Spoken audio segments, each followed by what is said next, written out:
महापुरुषों की, मात पिता की, गुरु गद्दी की, सभी गुरु धर्म स्थलों की, बाबा साहेब अमर रहे, अंबेडकर ज्योति जलती रहे, बोलो जी प्रेम से सतनाम सतनाम सतनाम। गुरु बिन यज्ञ हवन जो करही, मिथ्या जावे कभौ नहीं फलही। गुरु बिन जो फेरते माला, गुरु बिन जो देते दान, गुरु बिन दोनों ही निष्फल जाही। पूछ लियो चाहे वेद पुराण। सर्वप्रथम सतगुरु साहिब के पवित्र चरणों में दास की सादर बंदगी व सतगुरु साहिब के पवित्र दरबार में उपस्थित सभी संत महात्माओं के भी पवित्र चरणों में सादर बंदगी व प्रेम से सतनाम सतनाम सतनाम। सतगुरु साहिब के पवित्र दरबार में उपस्थित प्यारे साजिंदों व गुरु की प्यारी साध संगत व सतगुरु साहिब के प्यारे सेवादारों को भी मेरा प्रेम से सतनाम सतनाम सतनाम। महाराज कहते हैं कि गुरु के बिना सब बेकार चला जाता है। अगर हम उसका भजन करते हैं ना, भजन करने से पहले गुरु को नहीं ध्याते तो भजन भी बेकार चला जाता है, किसी खाते में नहीं रहता। तो गुरु का पद सर्वप्रिय है। वाणी भी कहती है गुरु पद को बंदगी है, बारंबार गुरु पद को बंदगी है। जो गुरु पद पे संत महात्मा बैठते हैं वो तो नाम बदल सकते हैं, लेकिन गुरु पद अटल रहता है, सदा से अटल है। अटल क्यों है? तो जो सतगुरु है वही वह एक सत्ताधारी है, वही सतनाम है, वही सतपुरुष है, वही सत्यदेव है। इस कवि पंथ में कहा जाता है, सतदेव भी कहा जाता है। क्यों कहा जाता है? उस देवों का देव वह सत्यदेव है, वह सतपुरुष है, वह सत्य नाम ही है, वही सतगुरु है और दूजा कोई और नहीं। क्योंकि उसका भेद खोलने वाला और कोई नहीं है। वह स्वयं ही गुरु बना और स्वयं ही अपना भेद संतों के मुख द्वारा खुलवाने का प्रयास करता है, उन्हें सिखाकर भेजता है धरती पर। जिनमें संतों में संत शिरोमणि सतगुरु रविदास महाराज हुए, जिनसे बड़ा कोई संत अभी तक नहीं हुआ, ना ही पहले हुआ। उसके बाद सतगुरु साहिब समनदास महाराज जी ने प्रकाश फैलाया, उन्हें भी सतगुरु के नाम से उपाधि दी गई। अब महाराज कहते हैं कि गुरु बिन यज्ञ हवन जो करही, मिथ्या जावे कभो नहीं फलही। अगर गुरु के बिना, उसके नाम के बिना, गुरु को ध्याए बगैर अगर हवन वगैरह हम रचते हैं तो वह मिथ्या चला जाता है, वह कभी फलता नहीं, उसका फल नहीं मिलता। ऐसे ही गुरु बिन जो माला फेरते हैं, गुरु बिन जो दान देते हैं, गुरु का ध्यान बगैर करें वो दान अगर हम दे देते हैं, वह दान भी मिथ्या चला जाता है। बड़े बड़े संत महात्मा बताते हैं हम कोई भी कार्य करें कम से कम उससे पहले 5 बार या 7 बार गुरु का नाम ध्यान लें कि गुरु जी हमसे जो भी करवाना सत कराना, कोई गलती सलती ना हो, कोई गलती सलती हो तो क्षमा कर देना।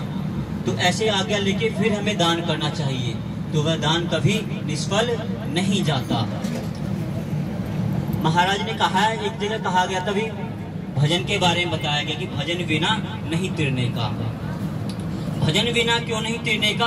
कि भजन को समझना जरूरी है, भजन शब्द को भी समझना जरूरी है और भजन को भी समझना जरूरी है। अगर भजन को नहीं समझेंगे, जैसे वाणी भी कहती है कि समझ समझ के गुण गा मितवा, समझ बिन हार है। अगर समझेगा नहीं ना, बिना समझ के चलेगा तो हार जाएगा। महाराज कहते हैं भजन किसे कहते हैं? जिसे वर्णात्मक शब्द है। वर्णात्मक शब्द को वर्णात्मक तरीके से ही समझा जा सकता है। अगर भजन शब्द को तोड़ा जाए तो बनता है भज प्लस ना, यानी कि उसको भज मत, उसे ध्या मत। फिर अगर भज शब्द को भी तोड़ा जाए तो बनता है भ प्लस जा, यानी कि जब भय चला जाता है तभी उसका असली भजन होता है, तभी उसको भजा जा सकता है। अगर भय नहीं जाएगा तो उसे भज नहीं सकते। जैसे हम ध्यान में बैठे और हमारे अंदर भय है कि कोई आ जाएगा, अब मुझे उठना है या मुझे टाइम हो गया, तो वो भजन नहीं लगने का। जब तक निर्भय नहीं होगे, निर्भय पद में भक्ति है। जब तक निर्भय नहीं होगे, भक्ति नहीं होने की। अगर डर से भक्ति करोगे तो वो खाते में नहीं रहेगी। डरते ही रहोगे, समझो कैसे? महाराज कहते हैं जो है तू है। महाराज कहते हैं कि दसों दिशा में तू का तू और किसकी देता फिरे तू भाई। गुरु रविदास महाराज जी ने भी कहा है कि पर्व से जन जानीजे जनते स्वामी, शरीर आराधे मोकह विचार देहु, रविदास समदल समझावे को। महाराज कहते हैं जिस प्रभु को तू जानना चाहता है उस प्रभु से साधारण जीव को जान, वो साधारण जीव से उस प्रभु को जान। उसमें और तुझ में कोई अंतर नहीं। लेकिन प्रभु शब्द को भी समझा जाए, तोड़ा जाए तो क्या बनता है? कर प्लस भूल, यानी कि जिसको हम अनंत काल से भूलते आ रहे हैं उसे प्रभु कहा गया है। और भूलते किसके आ रहे हैं? हम अनंत काल से स्वयं को भूलते आ रहे हैं।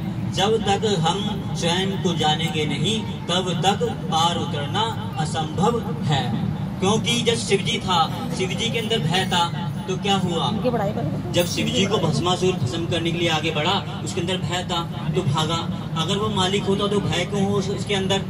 सत्य तो सबके अंदर है, सभी देवी देवताओं के अंदर भी सत्य है, आप सभी के भीतर भी सत्य है। लेकिन समझना जरूरी है। सत्य को समझेंगे नहीं तो मारे जाएंगे। अब भक्ति तो सारे करते, सब देवी देवता भी भक्ति करते हैं, लेकिन क्या है? सब भक्ति तो कर रहे हैं लेकिन उस सत्पुरुष को खोज नहीं पा रहे। क्यों नहीं खोज पा रहे? क्योंकि पुरुष तो खुद बने बैठे हैं। सबने शादी भी रचाई रखी है कि नहीं? पत्नी भी बना रखी है। जब पत्नी बना रखी है, पुरुष खुद बने बैठे हैं, तो पुरुष कैसे मिलेगा? वो पुरुष वो नहीं मिलने का, क्योंकि सब नारी है, सब माया है। जहाँ तक कुछ भी देखने में आ रहा है सब माया ही माया है। जैसे गुरु समनदास जी कहते थे, वो अब तो बच्चे भी बन गए, सारे काम हो गए, तो अभी भी तो भजन नहीं करेगा, उसको नहीं ध्याएगा, इधर उधर ही तेरा ध्यान रहेगा, तो वह तेरा भजन नहीं बनने का, वहां तक नहीं पहुंच पाएगा, वह सत्पुरुष तुझे नहीं मिल पाने का।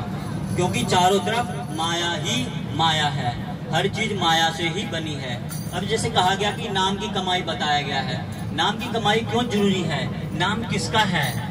नाम उस पति का है, उस सत्पुरुष का है, जिसको यह नारी, यह स्त्री हो चाहे पुरुष हो, सब नारी ही है।